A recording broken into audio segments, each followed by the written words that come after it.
Mothers and fathers, husbands and wives, sisters and brothers, friends for life, won't live in the past. All I wanna do now is making it last. What is the role of compliments in family relationships? This is Making It Last podcast, and I'm your host, Noreen Deal, and with me is my friend, let me leave it at friend, because she wears several hats. Melissa Flinch, host, medical student, orator, former debater, several other things. But Melissa, welcome. Thank you so much for having me. It's good to see you. Yes, always good to see you too. Now, Melissa, what is the role of compliments in family relationships? Okay, before I get into it, first off, I love your hair. Like, let's just have this moment. Okay. Every time I see you, we're doing something, and I appreciate it. Okay. And I'm also loving the fact that you, as busy as you are, you take time out to have these sessions and have these talks, and you know the impact that it has. You're not completely sure of the intensity of the impact, but you know it's reaching people. So kudos to you. Thank you. Now we're just going to use that hair. Okay. Now, the first thing that I told you was that I liked your hair. And I see that as a normal compliment. Mm-hmm. The thing I said after, though, is what I consider affirmation. Okay. Affirmation is when you are, I'm going to use that, adding to the foundation of what someone already has. And it's more than, just a compliment, because you can give a compliment whether or not you know somebody. But affirmation says, I know your process. I know what you're battling. I know your obstacles to do what you do. And I am proud of what you do. The household that I grew up in was one where the love languages were physical touch and words of affirmation. Where I will be going through a day and my brother just messages me out of the blue and he's like, hey, queen, keep your head up. So, okay, I can do that. I can do that. And I find that that has translated to how I relate with people, because you can get compliments from anybody. Really, you can. But how do I make sure that this person is not being too hard on themselves and is understanding that where they are right now is where they need to be, and it is far further than they thought they would have been last year. So calm down, slow your roll. You're doing good. And we see you.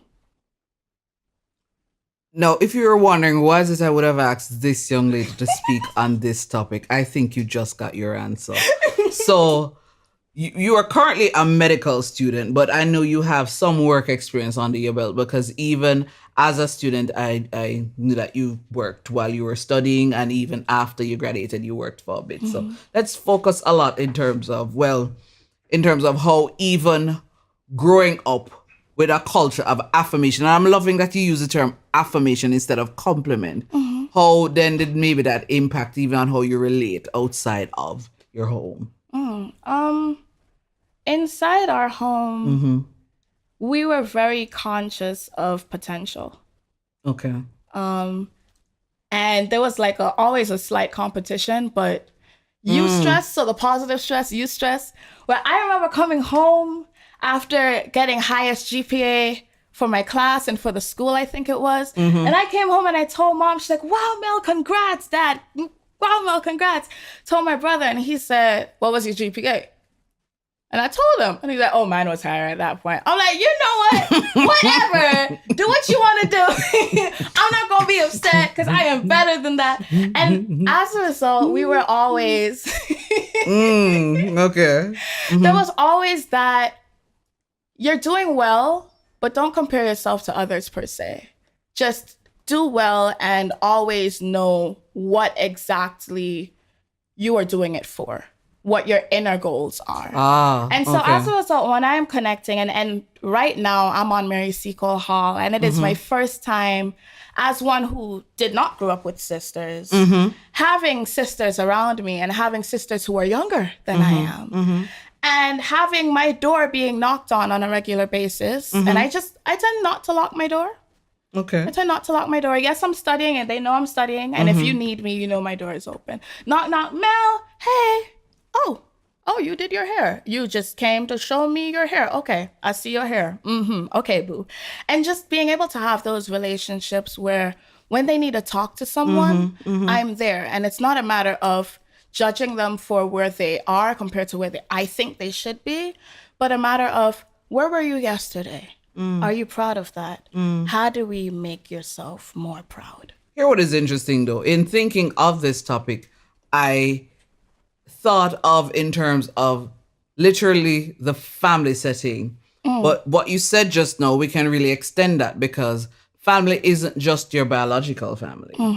So, you know, if it is in your school environment, because I'm part of a department where we say that we're a family. So if it is that you're part of what you term as a family, what then we're talking about definitely applies, not just in terms of your biological, whether your mother, your father, your cousin, your all of that. So yeah. So trust Mel to give me some added insight on something. Now, for somebody who's listening, Melissa, and they're saying, yeah, it's all well and good for you to say this because you would have been cultured or socialized this way. What then would you say to somebody? Say, you know, something, currently I don't have that in my space, and I'd like to create that sort of affirmation space, so to speak, you know, so it's conducive for that. To answer that, I'm going to go on something that seems like a tangent. Okay. So bear with me. Okay. Sorry.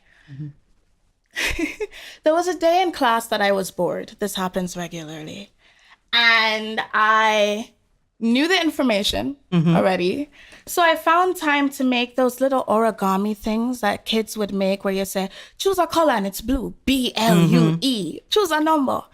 And when my class opened it up, as they followed through with it, where it usually says you have a pretty name or all them foolishness there, it said, if you were Prime Minister of Jamaica, what would be your first move? If you weren't doing medicine, what would you be doing? And everyone is like, why are there deep questions at the end of this? Why? And they were like, oh, it's Mel. It makes sense. One of the questions was, if you could speak to anyone currently or from the past, who would you speak to and why?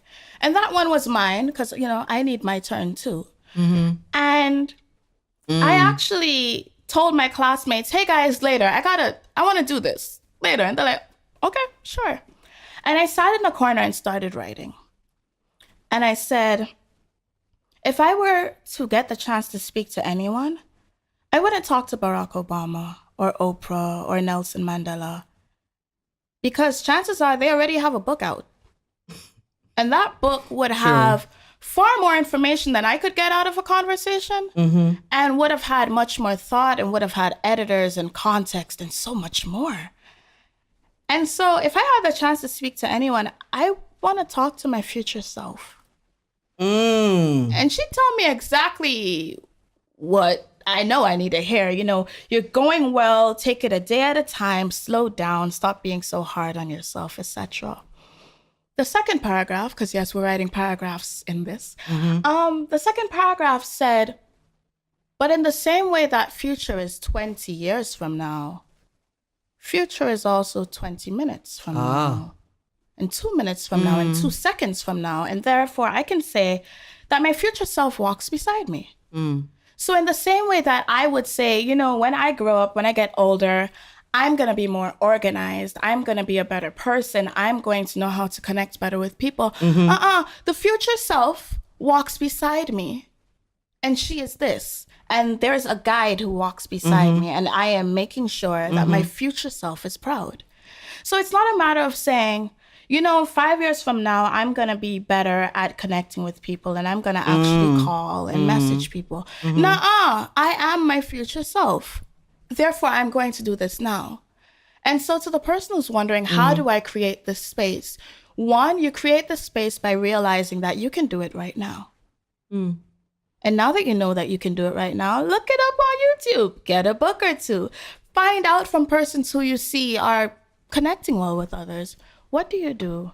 And how can I make my space more loving, more warm? How can I connect better with people? Read the family bit. What makes family tricky is that there's an expectation that it's supposed to be warm. And because of that expectation, we think everything's supposed to just fall into place. And when it doesn't, something's wrong with our family. Pause. You have to connect first to get warm. Yes. So, okay, if I were approaching you as a stranger, if I were approaching you as someone who I want to build a relationship with, how do I do this? Find out your likes. Find out your dislikes. Find out what matters to you. And I feel like by going out of my way to connect deeper with persons, it has made my life so much better. Because it's no longer hi and bye. What's that person's name again? It is Friday. It was Thursday, leaving school and running around to put something together for one of my favorite lecturers. She hasn't taught me, but she was telling my mom on the phone that the last time she saw me, she had just come in from classes. And I was sitting on her floor outside of her door, writing a thank you note, planning to slip it under her door. And I got caught red-handed. Wow. And I said, Mom, I need to do a little gift basket for her. And Mom was like, what do you want to go in it? Because thankfully, Mom was in a position where she could just say, let me know and I'll do it on the way to you. And quirky as it is, it was a basket that was surrounded by Fritos chips with Eva wine, non-alcoholic wine in the middle. Mom was like, Melissa, are you really giving this to someone from the Faculty of Medical Sciences? I'm like, she'll know. And she messaged me this morning saying, Melissa, how did you know I like Fritos? And I'm like, you said it once. It was randomly in a conversation where she said she couldn't find them. That's the deeper conversation. That's the deeper connections that you want with people. Yes, this person is my superior. Yes, she's up there. But we're going to have this relationship where something that you really like, we're listening out to say, how can I connect better? How can I make this person's life worthwhile? How can I be the person that I want in my life? Yeah. You've said a lot, but if it is that you could just basically just sum everything up in, say, a 3-step process of what the role is and even how then to ensure that we create that environment, what would that 3-step process be? Step 1 starts with yourself. It starts with analyzing your life, your challenges, your obstacles, whether or not you feel like you are overcoming them. Realizing how hard you are on yourself. Okay.